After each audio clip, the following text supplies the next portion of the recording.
Thiruvananthapuram mayor V രാജേഷും deputy mayor ആശാനാഥും ബലിദാനികളുടെ വീട്ടിൽ സന്ദർശനം നടത്തി. CPMന്റെ അക്രമ രാഷ്ട്രീയത്തിന് ഇരകളായ ചെറുവയ്ക്കൽ ഗംഗാധരൻ, മണ്ണന്തല രഞ്ജിത്ത്, കല്ലമ്പള്ളി രാജേഷ് എന്നിവരുടെ വീടുകളാണ് ഇരുവരും സന്ദർശിച്ചത്. ബലിദാനികളുടെ ജീവത്യാഗമാണ് പ്രസ്ഥാനത്തെ ശക്തിയെന്ന് പറഞ്ഞ വി രാജേഷ് CPMന്റെ അക്രമ രാഷ്ട്രീയത്തിന്റെ അന്ത്യം തിരുവനന്തപുരത്ത് നിന്നും ആരംഭിക്കുമെന്നും കൂട്ടിച്ചേർത്തു.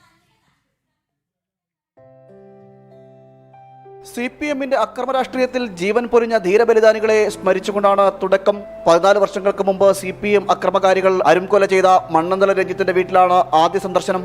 ഏറെ നേരം കുടുംബാംഗങ്ങളുമായി ചെലവഴിച്ച ശേഷം രഞ്ജിത്തിന്റെ സ്മൃതി കുടീരത്തിൽ ഇരുവരും പുഷ്പാർച്ചന നടത്തി.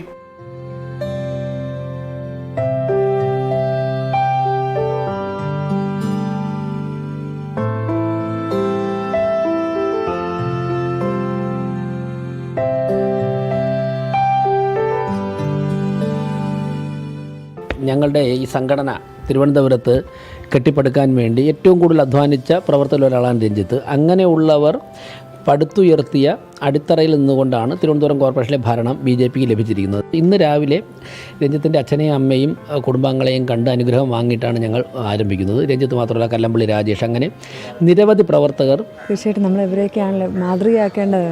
കാരണം ഇവരൊക്കെയുള്ള കഷ്ടപ്പെട്ട് പ്രവർത്തിച്ചതിൻ്റെ ഫലമായിട്ടാണ് ഞാനടക്കമുള്ള സാധാരണക്കാരായിട്ടുള്ള ആളുകളൊക്കെ തന്നെ ഇങ്ങനൊരു പദവിയിലേക്ക് പോലും എത്തുന്നത്. കാരണം ഇവരെ പോലെയുള്ള ആളുകളൊക്കെ തന്നെ ഒരു പദവിയോ ഒന്നും ആഗ്രഹിച്ചിട്ടല്ല രാഷ്ട്രീയ രംഗത്തേക്കും ഒക്കെ വന്നത്. പക്ഷെ കഷ്ടപ്പെട്ട് പ്രവർത്തിച്ച് ഇങ്ങനെയൊക്കെ ആകേണ്ടി വന്നതിലും ഇങ്ങനെയൊക്കെ അവർക്ക് സംഭവിക്കേണ്ടി വന്നതിൽ നമ്മളൊക്കെ ഒരുപാട് വിഷമിക്കുന്നുണ്ട്.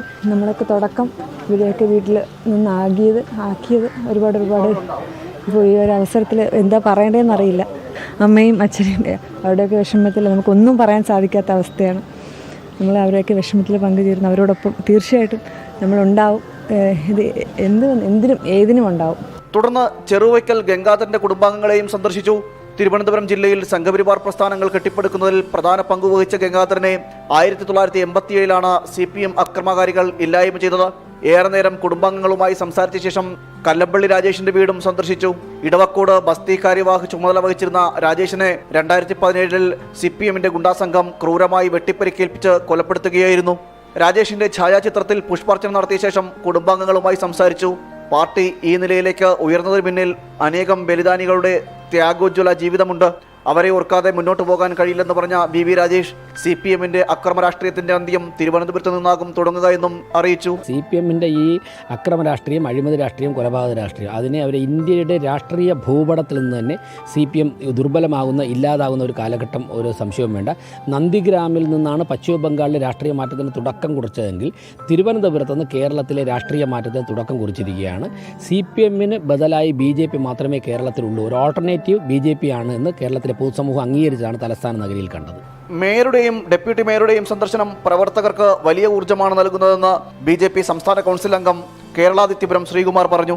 ഈ സന്ദർശനം ഇപ്പോൾ മേയറും ഡെപ്യൂട്ടി മേയറും ഈ ഭാഗങ്ങളെല്ലാം സന്ദർശിച്ചതിൻ്റെ പുറത്ത് ഞങ്ങൾ എല്ലാ ജനങ്ങളും, പ്രത്യേകിച്ച് സംഘപരിവാർ സംഘടനകളുടെ അമ്മമാരും മറ്റ് എല്ലാവരും തന്നെ വളരെയധികം സന്തോഷത്തിലാണ്. ആ സന്തോഷം പറഞ്ഞറിയിക്കാൻ പറ്റില്ല. അത് ഇനി മേലിലും അത്തരത്തിൽ നമുക്ക് സന്തോഷത്തിനുള്ള വക ഉണ്ടാക്കത്തക്കതിലുള്ള പ്രവർത്തനത്തിൻ്റെ ഊർജ്ജമായി ഇത് കാണുകയാണ്. തിരുവനന്തപുരം കഴക്കൂട്ടം നിയോജക മണ്ഡലത്തിലെ ബലിദാനികളുടെ വീടുകളിലാണ് വി രാജേഷും ആശാനാഥും സന്ദർശനം നടത്തിയത്. തുടർന്നും അനന്തപുരിയിലെ എല്ലാ ബലിദാനികളെയും കുടുംബാംഗങ്ങളിൽ നിന്നും അനുഗ്രഹം വാങ്ങുമെന്നും വി രാജേഷ് പറഞ്ഞു. ജനം, തിരുവനന്തപുരം.